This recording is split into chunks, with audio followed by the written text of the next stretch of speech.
Morning student. तो student आज हम करेंगे स्ट्रक्चर ऑफ हाइड्राइड। इससे पहले हमने हाइड्राइड के बारे में थोड़ा सा पढ़ा था कि कैसे जो नाइट्रोजन फैमिली है कैसे उनके हाइड्राइड को हम क्या करते हैं, ऑब्टेन करते हैं। तो जनरली हम लोगों ने देखा कि जो NH3 है या जो PH3 है वो जनरली हमें किससे मिल जाता है, वो हमें मिलता है कैल्शियम और मैग्नीशियम, कैल्शियम नाइट्राइड या मैग्नीशियम नाइट्राइड की जब हम वाटर के साथ रिएक्शन करवाते हैं तो हमें करस्पॉन्डिंग हाइड्राइड मिल जाते हैं। जैसे NH3 या PH3 हमें यहाँ पे इस तरीके से अवेलेबल हो जाते हैं। और जो अदर हाइड्राइड है, अदर हाइड्राइड जैसे ASH3, SVH3 एंड BiH3, ये जो हाइड्राइड है ये जब हम जिंक सॉल्ट को HCl के साथ रिएक्ट करते हैं तो हमें क्या मिलते हैं, ये जो अदर हाइड्राइड है ये हमें मिल जाते हैं। तो यहाँ तक हमने प्रीवियस वीडियो में कर लिया था। अब आज करेंगे हम स्ट्रक्चर ऑफ हाइड्राइड कि हाइड्राइड का क्या स्ट्रक्चर होते हैं। जनरली जो हाइड्राइड होते हैं, हाइड्राइड में जो हाइब्रिडाइजेशन होता है वो sp3 टाइप हाइब्रिडाइजेशन होता है। अगर हम सपोज अमोनिया में देखें NH3, N single bond H single bond H single bond H, कौन सा बॉन्ड है, ये है आपका कोवैलेंट बॉन्ड। अब देखो नाइट्रोजन का जो एटॉमिक नंबर होता है वो होता है 7। आउटरमोस्ट सेल में कितने इलेक्ट्रॉन होते हैं, इसके पास 5 इलेक्ट्रॉन। 5 में से इसने 3 की शेयरिंग कर दी, क्या बच जाता है इसके पास, एक लोन पेयर इस पे बच जाता है। ये हमने ये लोन पेयर दिखा, ये लोन पेयर बहुत काम की चीज है। यहाँ पे जो हाइब्रिडाइजेशन हो रहा है वो क्या हो रहा है, sp3 हाइब्रिडाइजेशन हो रहा है। इसका मतलब क्या हुआ कि जो नाइट्रोजन की p ऑर्बिटल है, नाइट्रोजन की p ऑर्बिटल है आपकी, ये नाइट्रोजन की ऑर्बिटल हो गई, ये आपकी सपोज px हो गई, ये आपकी pz ऑर्बिटल होगी और ये आपकी py ऑर्बिटल हो गई, ये आपकी 1s2 दैट इज 2s2। अब यहाँ पे एक एक इलेक्ट्रॉन इनके आउटमोस्ट सेल में है, यानी कि नाइट्रोजन का अगर हम p ऑर्बिटल देखें 1s2 2s2 and 2p3, 2p3 means हो गया आपका px1 py1 एंड pz1। अब देखो px py और pz इन तीनों में क्या है, एक एक इलेक्ट्रॉन है, एक एक इलेक्ट्रॉन हमने ये दिया। अब आपको पता है कि कोई भी ऑर्बिटल जो होता है उसमें मैक्सिमम जो उसकी कैपेसिटी होती है 2 इलेक्ट्रॉन की होती है, 2 इलेक्ट्रॉन से ज़्यादा नहीं आ सकते किसी भी ऑर्बिटल में। तो अब p के देखो x y और z ये तीनों ऑर्बिटल क्या है, वैकेंट, इनमें एक एक इलेक्ट्रॉन की कमी। तो यहाँ पे देखो जब हम हाइब्रिडाइजेशन करते हैं तो ये देखो ये हाइड्रोजन आ गया, ये आपका हाइब्रिड रीजन आ गया। हाइड्रोजन की जो ऑर्बिटल होती है वो s ऑर्बिटल होती है और नाइट्रोजन की कौन सी ऑर्बिटल आ रही है, p orbital. s orbital hydrogen, p orbital nitrogen. Same as ये आपकी py हो गई, ये आपकी px हो गई, यहाँ पे भी सेम वही होगा, हाइड्रोजन s और p ऑर्बिटल किसकी हो गई, नाइट्रोजन की। सेम एज यहाँ पे हाइड्रोजन की s ऑर्बिटल और ये जो नाइट्रोजन है इसकी p ऑर्बिटल, ये ओवरलैप हो गई। अब यहाँ पे जो हाइब्रिडाइजेशन हो, देखो हाइड्रोजन की एक s ऑर्बिटल यहाँ पे इन्वॉल्व होती है और p की कितनी ऑर्बिटल इन्वॉल्व हो रही है, देखो px py एंड pz, तो 3 ऑर्बिटल इन्वॉल्व हो रही। तो यहाँ पे जो हाइब्रिडाइजेशन है वो क्या है, sp3 हाइब्रिडाइजेशन है। तो जनरली जो नाइट्रोजन, ये नाइट्रोजन फैमिली के जो हाइड्राइड होते हैं उनमें जो हाइब्रिडाइजेशन होता है वो क्या होता है, sp3 हाइब्रिडाइजेशन होता है, समझे। तो ये जो sp3 हाइब्रिडाइजेशन है, ये sp3 हाइब्रिडाइजेशन जो होता है वो उसका जो स्ट्रक्चर होता है वो क्या होता है, रेगुलर टेट्राहाइड्रल स्ट्रक्चर होता है। यानी कि अगर हम इसका स्ट्रक्चर बनाए तो इसका स्ट्रक्चर कैसे बनेगा आपका, इसका जो स्ट्रक्चर बनेगा आपका, इसका स्ट्रक्चर इस तरीके से बनेगा। ये देखो आपका नाइट्रोजन सेंट्रल एटम हो गया, ये हाइड्रोजन, ये दूसरा हाइड्रोजन और ये तीसरा हाइड्रोजन, और ये आ गया आपका लोन पेयर।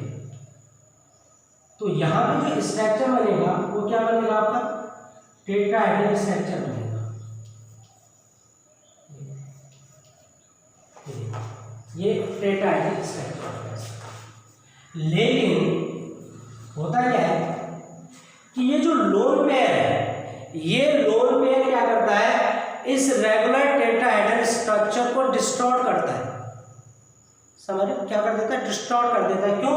क्योंकि जो लोन पेयर है, लोन पेयर क्या करता है, बॉन्ड पेयर को अपनी तरफ अट्रैक्ट करता है। जो लोन पेयर का अट्रैक्शन होता है, जो लोन पेयर का रिपल्शन होता है, वो क्या होता है, सबसे ज्यादा होता है। Lone pair is greater than bond pair, lone pair is greater than bond pair.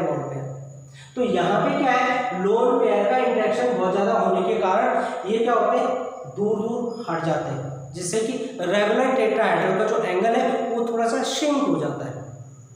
ठीक है, अब रेगुलर टेट्राहेड्रल एंगल भी मैं आपको बताता हूँ कि रेगुलर टेट्राहेड्रल एंगल क्या होता है। जो रेगुलर टेट्राहेड्रल एंगल होता है वो किस में आता है, CH4। तो CH4 का जो बॉन्ड एंगल होता है वो रेगुलर टेट्राहेड्रल होता है। ये देखो CH H H and H। तो अब ये देखो, ये बॉन्ड एंगल जो है ये एक रेगुलर टेट्राहेड्रल, ठीक है। यहाँ पे ये जो बॉन्ड बनता है, बॉन्ड एंगल, ये कितने डिग्री का होता है, 109 डिग्री एंड 28 डिग्री। तो जो रेगुलर टेट्राहेड्रल का जो एंगल होता है वो 109 डिग्री एंड 28 मिनट का होता है। ये रेगुलर टेट्राहेड्रल स्ट्रक्चर है, ठीक है। तो जो टेट्राहेड्रल स्ट्रक्चर है, इस टेट्राहेड्रल स्ट्रक्चर में यहाँ पे इनका जो रिपल्शन है ये इक्वल अमाउंट में, रिपल्शन हर जगह इनका इक्वल अमाउंट में, क्योंकि सारे के सारे क्या हो रहे हैं, बॉन्ड पेयर बन रहे हैं। कार्बन हाइड्रोजन के साथ ये सारे क्या कर रहा है, एक एक इलेक्ट्रॉन की शेयरिंग कर रहा है, तो यहाँ पे सारे बॉन्ड फॉर्म हो रहे हैं। लेकिन अगर हम नाइट्रोजन NH3 के केस में देखें, अमोनिया के केस में अगर हम देखते हैं, तो अमोनिया के केस में क्या है, ये देखो 3 हाइड्रोजन के साथ 3 इलेक्ट्रॉन के साथ शेयर कर रहा है नाइट्रोजन, लेकिन यहाँ पे क्या बच रहा है, एक लोन पेयर बच रहा है। और ये लोन पेयर क्या करता है, लोन पेयर बॉन्ड पेयर को क्या करता है, रिपेल करता है। तो इसको दूर हटाने की कोशिश करता है, जिससे कि बॉन्ड एंगल क्या हो जाता है, श्रिंक हो जाता है। और यहाँ पे जो बॉन्ड एंगल होता है इनके बीच में, ये कितने डिग्री का हो जाता है, ये 107 डिग्री का हो जाता है। कितने का, 107.8। तो इस एंगल को हम, ये हमें इधर साइड में लिखा हूँ, जो एंगल है यहाँ लिख रहा हूँ, ये होता है 107 डिग्री, 107.8 डिग्री, 107.8 डिग्री। ये जो बॉन्ड एंगल इसमें होता है, इसमें अमोनिया में। तो यहाँ पे जो हाइब्रिडाइजेशन है, हाइब्रिडाइजेशन sp3 हाइब्रिडाइजेशन तो है, लेकिन लोन पेयर के कारण बॉन्ड एंगल श्रिंक हो जाता है, ठीक है। तो ये क्या है, डिस्टॉर्ट ज्योमेट्री हो जाती है। रेगुलर टेट्राहेड्रल से ये इसका जो एंगल है वो थोड़ा सा कम हो जाता है, डिस्टॉर्ट ज्योमेट्री इसे कहा जाता है। तो इसका जो शेप हो जाता है वो पिरामिडल लाइक शेप हो जाता है। तो क्या कहते हैं उसे, पिरामिडल शेप। इस शेप को कहा जाता है पिरामिडल शेप। तो जो अमोनिया का जो शेप होता है वो टेट्राहेड्रल होकर क्या होता है, पिरामिडल शेप होता है। क्यों होता है, क्योंकि यहाँ पे जो लोन पेयर है, लोन पेयर बॉन्ड पेयर को क्या कर देता है, श्रिंक कर देता है, ठीक है। क्योंकि उनके बीच में रिपल्शन होता है, तो रिपल्शन के कारण जो इलेक्ट्रॉन है वो क्या करते हैं, वो एक दूसरे से क्या करते हैं, इतनी डिस्टेंस बनाने की कोशिश करते हैं वो रिपेल ना हो सके, फर्दर ही वो रिपेल ना हो। तो उसके लिए क्या है, डिस्टेंस इंक्रीज होती है, डिस्टेंस इंक्रीज होती है तो बॉन्ड एंगल क्या हो जाता है, शॉर्ट हो जाता है, ठीक है। पहली चीज तो ये है। दूसरी चीज क्या है कि जो नाइट्रोजन है, नाइट्रोजन का साइज क्या होता है, स्मॉल होता है। नाइट्रोजन का जो साइज है वो स्मॉल है, यानी इस पे इलेक्ट्रॉन डेंसिटी बहुत रिच होती है। ये जो नाइट्रोजन सेंट्रल आइटम है, इस सेंट्रल आइटम पे जो इलेक्ट्रॉन की डेंसिटी है वो बहुत हाई होती है, बहुत रिच होती है। तो रिच होने के कारण इसका जो रिपल्शन है वो बहुत ज़्यादा होता है, मैक्सिमम रिपल्शन होता है, ठीक है। तो इसलिए यहाँ पे जो बॉन्ड एंगल है वो थोड़ा सा श्रिंक होकर रेगुलर टेट्राहेड्रल से श्रिंक हो जाता है। तो ये तो हो गई आपकी नाइट्रोजन के लिए पिरामिडल और टेट्राहेड्रल शेप में क्या डिफरेंस है। तो लोन पेयर के कारण बॉन्ड एंगल क्या होता है, श्रिंक होता है। ठीक है, क्योंकि यहाँ पे क्या बन रहा है आपका लोन पेयर बन रहा है, लोन पेयर के कारण बॉन्ड एंगल श्रिंक होता है। ये तो हमें पता चल गया कि रेगुलर टेट्राहेड्रल से इसका जो बॉन्ड एंगल होता है वो कम होता है।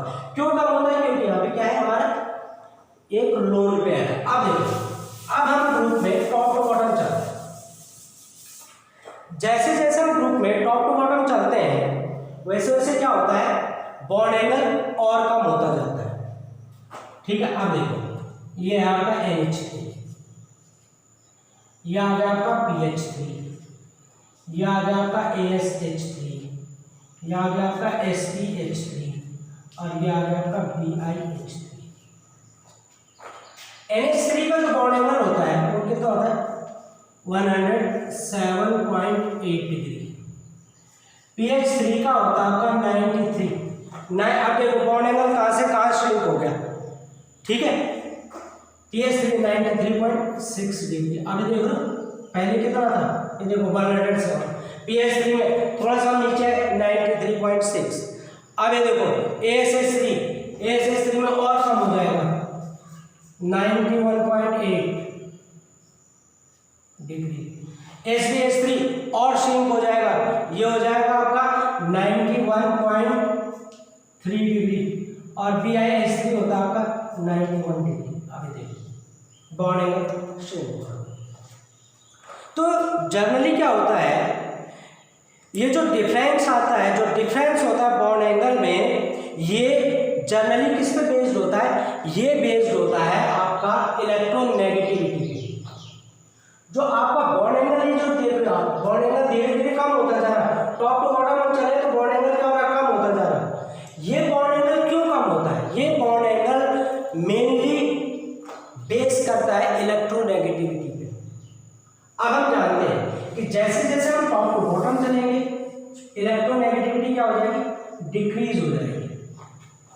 समझ रहे हो आप, इलेक्ट्रोनेगेटिविटी क्या हो जाएगी, डिक्रीज हो जाएगी। Decrease electronegativity, electronegativity.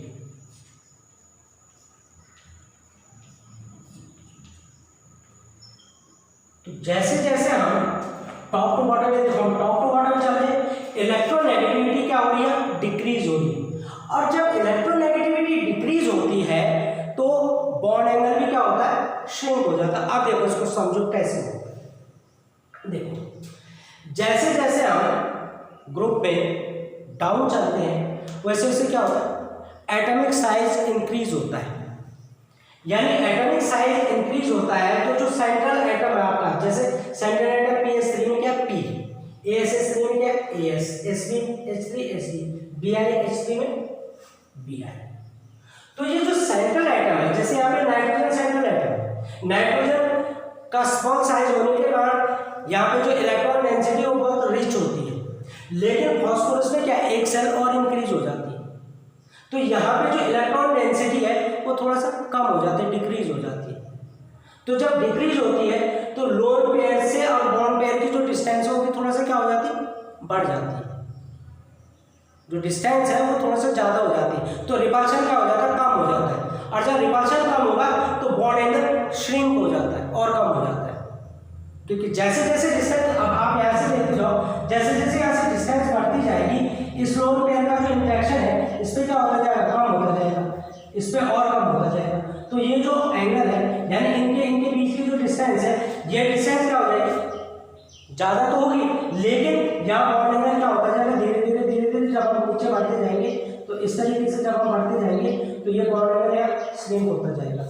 जैसे जैसे डिस्टेंस बढ़ेगी यहाँ जो लोन पेयर का रिपल्शन है, लोन पेयर का रिपल्शन, ये जो बॉन्ड पेयर के इलेक्ट्रॉन है वो बहुत कम एक्सपीरियंस करेंगे तो बॉन्ड एंगल क्या होता है, श्रिंक हो जाता है। तो इसलिए जब हम टॉप टू बॉटम चलते हैं तो टॉप टू बॉटम चलने पे बॉन्ड एंगल क्या होता है, श्रिंक हो जाता है। क्यों? क्योंकि एक तो साइज इंक्रीज होता है और दूसरा इलेक्ट्रोनेगेटिविटी डिक्रीज होती है। इलेक्ट्रोनेगेटिविटी डिक्रीज होने के कारण जो आउटर इलेक्ट्रॉन है वो बहुत कम एक्सपीरियंस करता है, किसको, रिपल्शन फोर्स को। किसके रिपल्शन फोर्स को, लोन पेयर के रिपल्शन फोर्स को। इसलिए बॉन्ड एंगल श्रिंक हो जाता है। और जैसे जैसे हम टॉप टू बॉटम चलते हैं टॉप टू बॉटम चलने पे बॉन्ड एंगल क्या हो जाता है आपका, बॉन्ड एंगल श्रिंक हो जाता है, कम हो जाता है। तो बेसिकली जो बॉन्ड एंगल डिपेंड करता है वो किस पे डिपेंड करता है, इलेक्ट्रोनेगेटिविटी पे डिपेंड करता है, ठीक है। तो जनरली होता है क्या है यहाँ पे कि जैसे जैसे हम टॉप टू बॉटम चलते हैं वैसे वैसे जो फोर्स ऑफ रिपल्शन है शेयर्ड इलेक्ट्रॉन पेयर पे सेंटर एटम का वो कम होता जाता है, और जब वो कम होता है तो बॉन्ड एंगल श्रिंक हो जाता है। क्लियर? तो ये है आपका बॉन्ड एंगल। अब आता है आपका कैरेक्टरिस्टिक ऑफ हाइड्राइड। हाइड्राइड के क्या कैरेक्टरिस्टिक,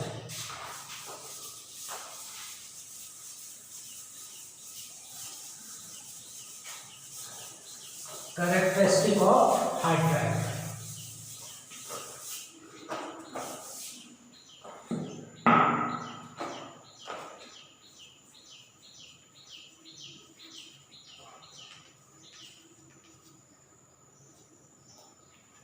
कैरेक्टरिस्टिक ऑफ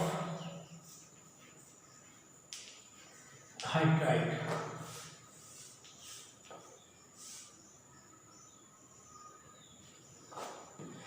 तो जनरली क्या होता है कि जो कैरेक्टरिस्टिक जो हाइड्राइड होते हैं जनरली क्या होते हैं, ये जैसे जैसे एटॉमिक नंबर इनका डिक्रीज होता जाता है ये क्या होता जाता है, इनकी जो कैरेक्टरिस्टिक स्पेल है वो और ज़्यादा भयानक होती जाती है। यानी अगर हम ऑर्डर देखें, इसका स्पेल देखें, तो जैसे जैसे एटॉमिक साइज इसका इंक्रीज होता है, जैसे जैसे एटॉमिक साइज इंक्रीज होता जाता है, यानी ग्रुप में जैसे जैसे हम टॉप टू बॉटम चलते हैं तो इनकी जो स्पेल है, इनका जो ऑर्डर है वो क्या होता जाता है, और भी ज़्यादा डिसएग्रीड होता जाता है, यानी और भी गंदा बदबूदार होता जाता है।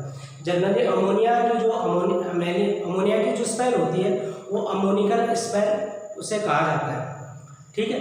तो अमोनिकल स्पेल आपने देखो कि जैसे आप लोग किसी पब्लिक टॉयलेट में जाते हो तो वहाँ जो स्पेल होती है वो अमोनिकल स्पेल है, उस स्पेल को क्या कहा जाता है, अमोनिकल स्पेल कहा जाता है।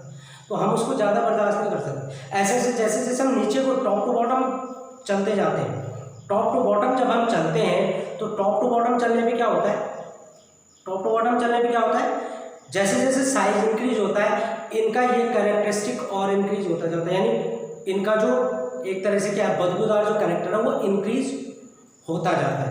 तो ये तो इनका स्पेल कैरेक्टर होता है। दूसरी चीज़ आती है इसमें कि ये जो वाटर, ये जो एलिमेंट है, ये जो हाइड्राइड है, हाइड्राइड जनरली अमोनिया को छोड़ के लेस वाटर सॉल्युबल होते हैं। जो हाइड्राइड को छोड़ के जो हाइड्राइड है नाइट्रोजन फिल्म के, यहाँ पे अमोनिया को छोड़ के जो बाकी हैं वो लेस सॉल्युबल होते हैं। और ये कैरेक्टरिस्टिक भी क्या होता है, टॉप टू बॉटम जब हम चलते हैं तो ये कैरेक्टरिस्टिक भी क्या होता जाता है, डिक्रीज होता जाता है। ये कैरेक्टरिस्टिक क्या होता जाता है, डिक्रीज होता जाता है, कम होता जाता है। अब देखो अमोनिया हम ले लेते हैं, ammonia is highly soluble in water, ammonia is highly soluble in water. अब अमोनिया हाईली सॉल्युबल क्यों है वाटर के साथ, वाटर के साथ जो अमोनिया की एफिनिटी है वो बहुत स्ट्रॉन्ग एफिनिटी है और ये वाटर के साथ सॉल्युबल हो जाता है। मैं आपको एक चीज बताऊं कि अगर हमारे पास 1 ml ऑफ वाटर है, इस 1 ml वाटर में हम 1 लीटर अमोनिया को डिसॉल्व कर सकते हैं, 1 लीटर ऑफ NH3, इतनी हाई एफिनिटी है इसकी कि 1 ml वाटर में 1 लीटर अमोनिया डिसॉल्व हो जाता है। 1 cc of water dissolving 1000 cc of ammonia cubic centimeter, that is 1 milliliter, 1000 is 1 liter। तो क्यों होता है ऐसा, NH3 इतना हाईली सॉल्युबल क्यों है वाटर के साथ, ये इसलिए सॉल्युबल है क्योंकि अमोनिया वाटर के साथ हाइड्रोजन बॉन्ड बनाता है।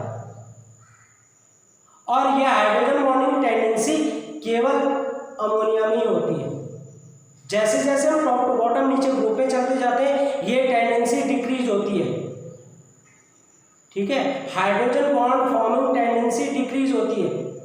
और ये भी किस पे डिपेंड करता है, उसके इलेक्ट्रोनेगेटिव कैरेक्टर पे। जो जितना इलेक्ट्रोनेगेटिव होगा वो हाइड्रोजन के साथ उतना स्ट्रॉन्ग हाइड्रोजन बॉन्ड बनाएगा। तो नाइट्रोजन क्या है, हाईली इलेक्ट्रोनेगेटिव है।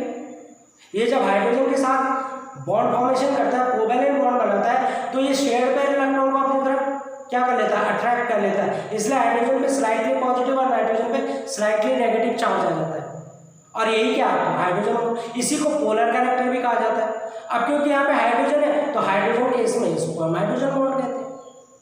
तो होता क्या है कि जब हम अमोनिया को वाटर में डिसॉल्व करते हैं तो वाटर में डिसॉल्व करने पे ये क्या करता है, वाटर मॉलिक्यूल के साथ हाइड्रोजन बॉन्डिंग बना लेता है। अब देखो कैसे करते हैं, ये देखो N single bond H single bond H single bond H। अब ये देखो ये वाटर है H2O। ये देखो ये जो ऑक्सीजन है ये इस हाइड्रोजन के साथ क्या करेगा, बॉन्ड फॉर्मेशन करेगा। ऐसे दूसरा N single bond H single bond H single bond H, ये इसके साथ बॉन्ड बना लेगा। O single bond H single bond H, इस तरीके से ये यहाँ पे बॉन्ड फॉर्मेशन होती जाएगी, ठीक है। तो यहाँ पे क्या होता है कि ये जो बॉन्ड बनते हैं इसके बीच में अमोनिया और ऑक्सीजन, यानी अमोनिया के हाइड्रोजन और ऑक्सीजन और वाटर के ऑक्सीजन के बीच में क्या होती है, हाइड्रोजन बॉन्डिंग होती है। यहाँ पे कौन सा बॉन्ड बनता है, हाइड्रोजन बॉन्ड। और ये बहुत स्ट्रॉन्ग बॉन्ड होता है, तो ये क्या करता है, इन बॉन्ड को ब्रेक कर देता है। और डिसॉल्विंग मीन्स क्या है, डिसॉल्विंग मीन्स होता है ब्रेकिंग ऑफ बॉन्ड। कोई किसी चीज में डिसॉल्व कब होता है, जब उसके बॉन्ड ब्रेक होते हैं। तो यहाँ पे क्या है कि ऑक्सीजन और हाइड्रोजन के बीच की जो एफिनिटी है वो नाइट्रोजन से ज्यादा हो जाती है। तो जब ज्यादा होती है तो ये बॉन्ड क्या होता है, ब्रेक हो जाता है, क्योंकि ऑक्सीजन नाइट्रोजन से ज्यादा इलेक्ट्रोनेगेटिव। ये क्या करता है, हाइड्रोजन को स्ट्रांगली अपनी तरफ अट्रैक्ट कर लेता है। तो ये जो बॉन्ड है ये बॉन्ड ब्रेक हो जाता है जो अमोनिया में नाइट्रोजन और हाइड्रोजन के बीच बना है। और जब ये बॉन्ड ब्रेक हो जाता है तो हम क्या कहते हैं कि ये उसमें सॉल्युबल हो गया। तो सॉल्युबल मीन्स होता है बॉन्डिंग, ब्रेकिंग द बॉन्ड, कि बॉन्ड का ब्रेक होना, ठीक है। तो ये क्या है कि यहाँ पे स्ट्रॉन्ग हाइड्रोजन बॉन्ड बनते हैं किसके साथ, वाटर के साथ, अमोनिया के। और इन स्ट्रॉन्ग हाइड्रोजन बॉन्ड बनने के कारण ये क्या होता है, इसके जो अमोनिया के जो बॉन्ड है वो ब्रेक हो जाते हैं, क्योंकि H2O के बीच जो ऑक्सीजन, वाटर का जो ऑक्सीजन होता है, अमोनिया का जो हाइड्रोजन होता है, इनके बीच में स्ट्रॉन्ग बॉन्ड बन जाता है। और ये क्या करते हैं, इन अमोनिया के बीच के बॉन्ड को ब्रेक कर लेते हैं, जिसके कारण ये क्या हो जाता है, वाटर सॉल्युबल हो जाता है। तो इसलिए जो अमोनिया है, अमोनिया क्या होता है, highly soluble in water. Top to bottom जब हम चलते हैं ग्रुप में, अमोनिया से नीचे चले हम PH3 ASH3 SBH3 BiH3। अबे देखो हम टॉप टू बॉटम चलते हैं। टॉप टू बॉटम चलने में क्या होती है, ये टेंडेंसी डिक्रीज होती है, डिक्रीज होती है क्या, वाटर सॉल्युबिलिटी डिक्रीज होती है। क्यों डिक्रीज होती है, decreasing due to no formation of hydrogen bond. यहाँ पे हाइड्रोजन बॉन्ड फॉर्म नहीं होता, नॉट फॉर्मिंग हाइड्रोजन बॉन्ड। तो क्या होता है कि जैसे जैसे हम टॉप टू बॉटम चलते हैं, टॉप टू बॉटम चलने में क्या डिक्रीज होती है, इलेक्ट्रोनेगेटिविटी डिक्रीज होती है। जब इलेक्ट्रोनेगेटिविटी डिक्रीज होती है तो इलेक्ट्रोनेगेटिविटी डिक्रीज होने के कारण जो हाइड्रोजन बॉन्डिंग फॉर्मेशन कैपेसिटी होती है वो डिक्रीज होती है। तो इसलिए जो फास्फोरस है, आर्सेनिक है, एंटीमनी है, बिस्मुथ है, ये वाटर के साथ जब हम इसको वाटर में डिसॉल्व करते हैं तो यहाँ पे हाइड्रोजन बॉन्ड फॉर्मेशन नहीं हो पाती है। और जब हाइड्रोजन बॉन्ड फॉर्मेशन नहीं होती तो फिर क्या है, यहाँ पे बॉन्ड नहीं बन पाते, बॉन्ड ब्रेक नहीं हो पाते, और जब बॉन्ड ब्रेक नहीं हो पाते, न्यू बॉन्ड नहीं बन पाते, तो सॉल्युबिलिटी क्या हो जाती है, डिक्रीज हो जाती है। तो टॉप टू बॉटम चलने पे सॉल्युबिलिटी डिक्रीज होती है क्योंकि इलेक्ट्रोनेगेटिविटी डिक्रीज होती है, और अनएबिलिटी ऑफ हाइड्रोजन बॉन्ड, ये क्या है, हाइड्रोजन बॉन्ड फॉर्मेशन नहीं कर पाते। तो इसलिए टॉप टू बॉटम चलने में क्या होता है, ये जो वाटर एफिनिटी है यानी सॉल्युबिलिटी ऑफ वाटर है वो डिक्रीज होती जाती है।